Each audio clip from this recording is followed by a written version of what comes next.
La France n'est plus gouvernée, ce n'est plus une démocratie, c'est une bureaucratie. En fait, l'administratif a dépassé l'humain, l'administratif écrase l'humain. Et je vais vous donner un exemple extrêmement concret de ça, l'URSSAF. L'URSSAF, on pourrait se dire que c'est facile de cotiser, de calculer une cotisation URSSAF. Après tout, je suis un chef d'entreprise, j'ai un salarié, il gagne tant, je dois payer tant, c'est simple, c'est facile, je peux y aller. Eh bien, pas du tout. En France, l'administration, l'administratif a pris le pouvoir. Je ne parle pas d'administration parce que ce ne sont plus des humains qui ont pris le pouvoir. C'est une sorte de machine à broyer de l'humain, y compris les fonctionnaires qui sont chargés de faire fonctionner. Vous allez voir une audition qui est faite devant une assemblée. Je crois que c'est l'Assemblée nationale, mais c'est peut-être le Sénat. On regardera ça. Une audition qui est faite par un patron de l'URSSAF. Et il nous dit que calculer une cotisation, c'est quasiment impossible. Pourquoi? Parce qu'il y a 1,7 milliard de combinaisons possibles. 1,7 milliard de combinaisons possibles pour arriver à la bonne cotisation. L'administratif a pris le pouvoir, l'administratif écrase l'humain, nous ne sommes plus du tout dans un pays démocratique, nous sommes dans un pays bureaucratique. Bonjour et bienvenue dans cette nouvelle vidéo de DME en direct. Comme toujours, si vous n'êtes pas abonné, je vous suggère de le faire et de cliquer sur la cloche pour être prévenu lorsque je sors une nouvelle vidéo. Je pense qu'il n'y a qu'une seule solution. Comme le disait un grand roi que je respecte beaucoup, Léo Dagan, tout cramer et repartir sur des bases saines. Il n'y a que ça. Tout cramer et repartir sur des bases saines. Plus personne ne peut maîtriser un système. Pour calculer une cotisation sociale, vous avez 1,7 milliard de cotisations, de possibilités. Je vous laisse écouter. C'est lunaire. C'est complètement lunaire. Hop, excusez-moi. Hop là, je m'y mets et je vous laisse l'écouter avec moi. C'est du délire. Quelque chose qui est important, d'essayer de prendre un peu de recul sur le financement de la protection sociale. Donc Et puis, c'est au Sénat, hein, c'est une audition au Sénat. qui est important, d'essayer de prendre un peu de recul sur le financement de la protection sociale et puis l'architecture de ce financement. D'abord, on a une complexité considérable. Lorsque j'ai eu des interactions avec la direction de la sécurité sociale pour essayer de savoir si on arrivait à essayer de simplifier le barème, la direction de la sécurité sociale me disait « mais le barème est trop compliqué, on a des milliers de barèmes ». J'ai dit « des milliers, combien ?» On est arrivé au chiffre de dénombrement de combinaisons de barèmes possibles de 1,7 milliard.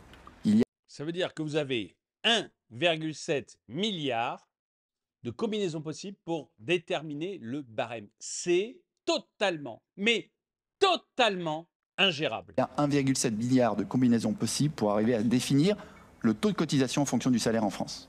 Pourquoi? Parce qu'il y a 3066 définitions différentes de l'assiette des cotisations sociales. Vous avez ensuite tous les taux dépendant de la taille des entreprises, des variantes en termes... Et ensuite, vous avez, je vous ai parlé du barème des allègements de cotisations sociales, il y a 18 barèmes d'allègement de cotisations sociales. À un moment, ces dispositifs perdent leur efficacité. C'est même pas que ça perd son efficacité, c'est que ça devient du délire. Ça permet à des patrons de la sécurité sociale ou des URSSAF de ne rien foutre, en fait, d'être mauvais et dire mais attendez, mais c'est pas moi, on peut rien changer. Vous avez un ministre de bonne volonté qui vient, ça peut arriver, qui vient, qui dit on va changer ça. Non, mais on peut rien changer, monsieur le ministre. C'est beaucoup trop complexe, vous vous rendez pas compte. Il se rigole, attendez, vous n'allez pas m'embêter avec 2-3 taux. Non, non, monsieur. 1,7 milliard de taux. Vous voyez, vous ne pouvez rien changer. Vous ne pouvez rien changer. En fait, la bureaucratie a pris le pouvoir, a pris complètement le pouvoir. Parce que quand vous vous retrouvez devant ça, quand vous vous retrouvez devant un machin qui a 1,7 milliard de possibilités, C'est pas en changeant quelque chose, une virgule, que vous allez changer quoi que ce soit. Vous allez arriver, vous dites: «Non, mais regardez, j'ai vu les petits artisans, qui font, du bois et cetera. Il faudrait les privilégier, ils ont la tête sous l'eau, il faut que je les aide. Mettons tel truc». Mais ça va rien changer. En fait, ça va rien changer macroéconomiquement, ça ne changera rien. Au lieu d'avoir 1,7 milliard de possibilités, vous allez créer 1,8 milliard de possibilités et ça sera déjà énorme. Mais vous n'aurez rien changé à la France. Le seul moyen de changer quelque chose à la France, c'est de tout raser, tout cramer et repartir sur des bases saines. On crame tout, tout, à commencer par les URSSAF, en disant les gars, c'est terminé, bye bye, on vous met de la concurrence. C'est-à-dire que l'entreprise de Madame Durand, qui fait des croissants et des poches de chocolat, elle a le droit de passer par vous, mais elle a aussi le droit de passer en direct pour son assurance santé. Et elle a le droit aussi de passer en direct pour sa retraite. Et elle a le droit de faire ceci, elle a le droit de faire cela. Et là, rapidement, les URSSAF s'effondrent. Parce que plus personne ne veut bosser avec eux. Et la deuxième solution, si vraiment on veut garder les URSSAF, parce qu'on pense que l'État est ce qu'il nous faut pour gérer, je ne sais pas, il y en a peut-être encore parmi vous qui pensent que l'État est la bonne solution pour gérer leur vie, qui pensent que sans l'État, leur vie s'effondrerait. Vous risquez juste d'être plus heureux et plus libre. Hein. Mais peu importe, peut-être que vous croyez le contraire. Eh bien, la solution alors, c'est dire stop. Vous rayez les 1,7 milliard de possibilités. Il n'y a plus qu'un seul barème applicable à toutes les entreprises en France. Un barème en fonction du salaire. Point. J'arrête tous les allègements, toutes les surcotisations, tous les machins, tous les bidules que des ministres plus intelligents les uns que les autres ont mis en place pour nous faire foncer dans le mur. J'arrête tout ça, un barème. Tout le monde paye la même chose. Après tout, on va tous avoir les mêmes revenus derrière. On va tous avoir la même sécurité sociale, on va tous avoir les mêmes trucs. Un barème, point barre.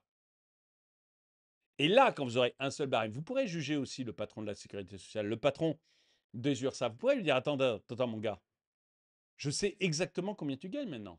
Je sais exactement comment c'est calculé. Pourquoi tu n'arrives pas à gérer? Alors évidemment, vous avez beaucoup de fonctionnaires qui vont plus pouvoir se cacher derrière leurs petits doigts. Donc ça va gêner beaucoup, beaucoup de monde. Et c'est peut-être pour ça que la complexité leur plaît. Parce qu'avec la complexité, d'abord, vous donnez l'impression que vous êtes intelligent, ce qui est rarement le cas, mais vous donnez l'impression que vous êtes intelligent. Mais en plus, plus personne peut juger ce que vous faites parce que plus personne n'y comprend rien. Et quand il y a 1,7 milliard de possibilités, je vous assure que plus personne ne comprend rien au schmilblick. C'est un tweet de Chien ainsi qui m'a. Chien surpris, pardon. Qui m'a fait penser à ça. Et on va regarder 1,7 milliard de combinaisons pour calculer un putain de taux de cotisation. Voilà où on en est. Le système français est tellement malade, tellement en surpoids de normes, qu'il faut quasiment un supercalculateur quantique pour savoir combien tu dois cotiser quand tu travailles. On ne parle pas de médecine nucléaire ni d'exploration interstellaire, non. Juste d'un mec qui bosse et qui veut savoir ce qu'on lui ponctionne. C'est pas un système, c'est une jungle administrative. Tu te lèves le matin, tu bosses et derrière, tu as une armée de fonctionnaires qui passent leur journée à créer des cas particuliers, des exceptions, des dérogations, des plafonds, des planchers, des tranches, des sous-tranches, des exonérations et des putains de codes à 12 chiffres.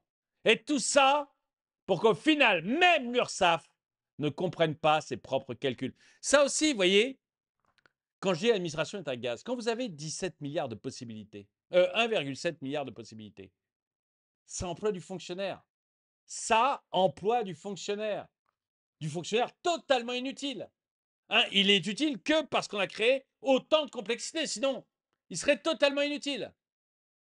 Baisser le système à un truc comme je le demande, ou à 2, 3 maximum, ça sera réglé. Vous avez viré déjà la moitié des fonctionnaires qui se chargent de ça. Au moins la moitié.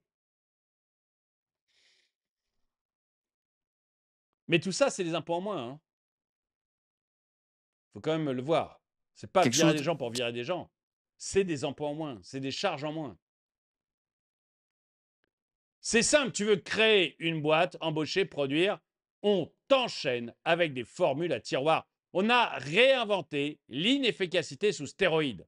Mais comme c'est fait au nom de la justice sociale, tu dois te taire et sourire pendant qu'on t'enfonce la tête sous l'eau.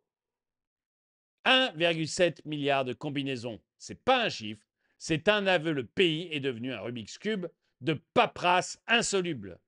Voilà pourquoi la France n'est plus gouvernée, elle est administrée jusqu'à la moelle. Je m'arrête là, c'est exactement ça. En fait, c'est exactement ça. On n'a plus, pour ça que je dis que c'est plus une démocratie, c'est une bureaucratie, c'est qu'on n'a plus des gens qui nous gouvernent, on a un système qui nous administre. C'est tout. Il n'y a plus de logique en France. Ça ne va plus du tout. Qui est important. L'état de nos administrations est déplorable. C'est kafkaïen, ubuesque. Les superlatifs me manquent. Pourquoi faire simple quand on peut faire compliqué? Et notre devise, nous sommes la maison des fous dans les travaux d'Astérix. Frexit et point zéro. Frexit ne suffira pas. Il y a beaucoup de pays européens, un maximum de pays européens où tu n'as pas cette bureaucratie. C'est français. Alors, dans tous les pays, à partir du moment où tu as un État, tu vas avoir une bureaucratie qui va s'installer. Hein. Ça, c'est quasiment impossible de lutter contre ça. Mais, au point de la France, c'est rarissime. C'est rarissime. Le Frexit ne réglera pas ça. Il faut vraiment qu'on se pose des questions, nous. Le problème, là, ce n'est pas l'Europe, c'est nous. Voilà le reflet de l'aberration de nos hommes gris. Et à quoi on en arrive? Ceux qui ont pondu le DPE, ZFE, sont du même agapi. On marche sur la tête dans ce pays, on est foutu. Rien ne m'étonne plus venant d'un pays où on a dépensé 1,6 milliard d'euros pour que 2 pétasses fassent trempette dans la Seine. J'aurais pas dit comme ça, mais c'est pas faux. Il y a 1,7 milliard de combinaisons. La probabilité que tu sois sur le bon taux de cotisation est à mon avis nulle. Forcément une erreur qui s'est nichée quelque part. Donc 100% des Français payent un mauvais taux.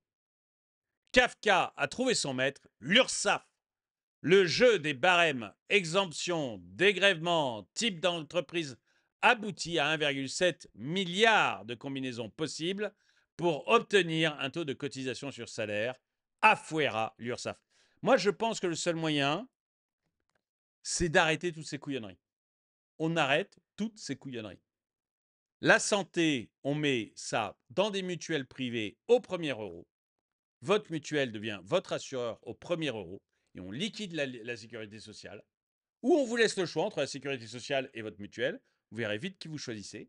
Et la retraite, on passe à une retraite plafonnée, très plafonnée, financée par les impôts et le reste, les gens créent leur retraite par capitalisation obligatoire, mais auprès de l'assureur ou de la banque qu'ils choisissent.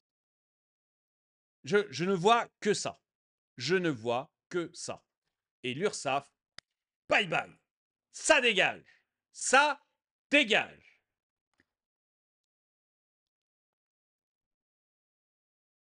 Vous voulez aller savoir où va l'argent de vos cotisations sociales? Quelle est la sincérité des syndicats? Depuis 1945, la sécurité sociale est devenue une nébuleuse gigantesque de détournement d'argent public. Ça, je suis assez d'accord. Quand vous avez ce genre de complexité qui est faite, à mon avis, en partie de manière voulue, c'est aussi pour cacher des choses pas belles. Le projet de loi de simplification administrative compte déjà 98 chapitres, 62 ordonnances et 57 décrets d'application. C'est sûr que ça va tout alléger, il n'y a pas de doute. Et en plus, leurs normes sont incompréhensibles, abréviations, contresens, illisibles. Et pourtant, quand ils veulent, ils simplifient. Les auto-entrepreneurs n'ont qu'un forfait à payer et miracle, la répartition sur les millions de caisses est faite. C'est possible pour toutes les entreprises, sauf que ça mettrait par terre tous ceux qui vivent de la complexité. Je suis totalement d'accord. Il y a des gens qui ont intérêt à la complexité. Un, pour pas trop bosser. Deux, pour avoir un emploi. Et enfin, peut-être, souvent, pour s'en mettre plein les fouilles en paraissant intelligent. Dites-moi ce que vous en pensez dans les commentaires. En tout cas, pour moi, c'est clair. Il faut tout cramer et repartir sur des bases saines. Merci d'avoir regardé cette vidéo. Mettez-lui un pouce vers le haut, commentez-la, partagez-la. Merci à tous ceux qui soutiennent la chaîne. Et moi, je vous dis à très bientôt.